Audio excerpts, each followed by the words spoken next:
Mauricio Pochettino, the manager of the United States team.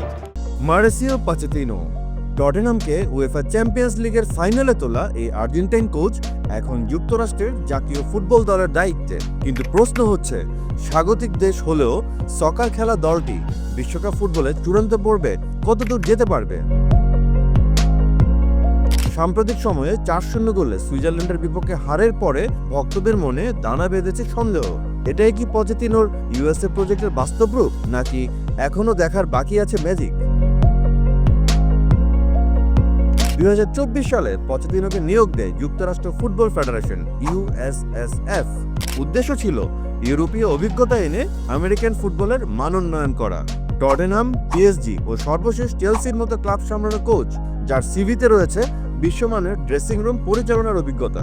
তবে জাতীয় দলের দায়িত্ব, বিশেষ করে ইউএস এর মতো মাঝারি মানের স্কোয়াড নিয়ে কাজ করা, এটি একেবারেই আলাদা চ্যালেঞ্জ।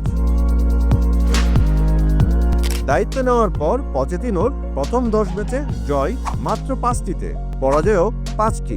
সবচেয়ে হতাশার ছিল সাম্প্রতিক সময়ে ৪-০ গোলে সুইজারল্যান্ডের কাছে পরাজয়। এই ফলাফলগুলো কেবল পরিসংখ্যান নয়, এগুলো ভবিষ্যতের আশঙ্কার ইঙ্গিত দেয়, বিশেষ করে যখন বিশ্বকাপের মতো প্রতিযোগিতা একদম দরজায় কড়া নাড়ছে। গোল্ড কাপ এবং সামারের ফ্রেন্ডলি ম্যাচগুলোতে মাঠে দেখা যায়নি দলের বড় তারকাদের। Christian Pulisic, Weston McKennie, Timothy Weah, Gio Reyna, Yunus Musah, Antonee Robinson এরা সবাই ছিল অনুপস্থিত। কেন? পচেতিনো জানালেন বিশ্বকাপের আগে তাদের বিশ্রাম দরকার।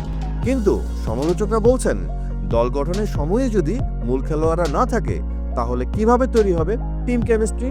সবচেয়ে বড় সমস্যা এটাই, এই দলে এখনো পর্যন্ত দেখা যাচ্ছে না কোনো নির্দিষ্ট ট্যাকটিক্স বা গেম আইডেন্টিটি। মাঝমাঠে ব্যালেন্স নেই, রক্ষণে বারবার ভুল এবং আক্রমণও নেই কোনো ধার। পচেতিনোর স্টাইল ট্রেডিশনালি হাই প্রেসিং ও ইন্টেন্স ফুটবলের, কিন্তু সেই রূপ এখনো মাঠে দেখা যাচ্ছে না। বিশ্বকাপের মতো টুর্নামেন্টে যেখানে প্রতিটি ম্যাচেই বড় দলদের মুখোমুখি হতে হবে, সেখানে এমন পরীক্ষামূলক পারফরম্যান্স বিপজ্জনক হতে পারে পচেতিনোর জন্যই। বিশ্বকাপে অনেক সময় গ্রুপ ভাগ্য ঠিক করে দেয় কোনো দেশ কতদূর যেতে পারবে। যুক্তরাষ্ট্র যদি তুলনামূলক সহজ গ্রুপে পড়ে, তাহলে হয়তোবা দ্বিতীয় রাউন্ডে যেতেও পারে। কিন্তু যদি আর্জেন্টিনা, ফ্রান্স বা জার্মানির মতো বড় দলের সাথে পড়ে, তাহলে গ্রুপ থেকেই বিদায় নিতে হতে পারে। এমন পরিস্থিতিতে দলের অভ্যন্তরীণ স্থিতিশীলতা, নেতৃত্ব এবং কৌশলগত প্রস্তুতিরও কোনো বিকল্প নেই। পচেতিনোর সামনে এখন দুইটি বড় লক্ষ্য। প্রথমত, স্কোয়াডের মূল খেলোয়াড়দের নিয়ে দ্রুত একটি কোর টিম গঠন করা। দ্বিতীয়ত, দলকে একটি স্পষ্ট ট্যাকটিক্যাল পরিচয় দেওয়া।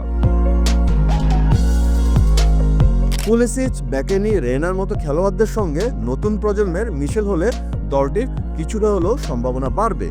কিন্তু তার জন্য কোচিংয়ে থাকতে হবে স্পষ্ট পরিকল্পনা ও দৃঢ়তা। পচেতিনোর আমেরিকা কি বিশ্বকাপে চমক দেখাবে, নাকি এ হবে আরেকটি গড়পড়তা অভিযান? সময়ই দিবে উত্তর। কিন্তু এখনই যে সংকেতগুলো পাওয়া যাচ্ছে তা খুব একটা আশাব্যঞ্জক নয়। আপনার মতামত কি? যুক্তরাষ্ট্র কি বিশ্বকাপ কোয়ার্টার ফাইনাল পর্যন্ত যেতে পারবে, নাকি গ্রুপ স্টেজেই থেমে যাবে তাদের যাত্রা?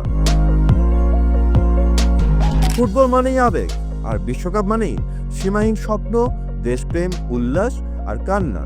২০২৬ সালের বিশ্বকাপে ফুটবল শুধু খেলা নয়, হয়ে উঠবে একটি সাংস্কৃতিক মহোৎসব। আর সেই উৎসবে যোগ দিতে প্রহর গুনছেন কোটি কোটি ফুটবল ভক্ত দর্শক। সময়ের স্রোতে এগিয়ে আসছে ২০২৬ সাল, যা হবে বিশ্ব ফুটবলের নতুন সূর্যোদয়।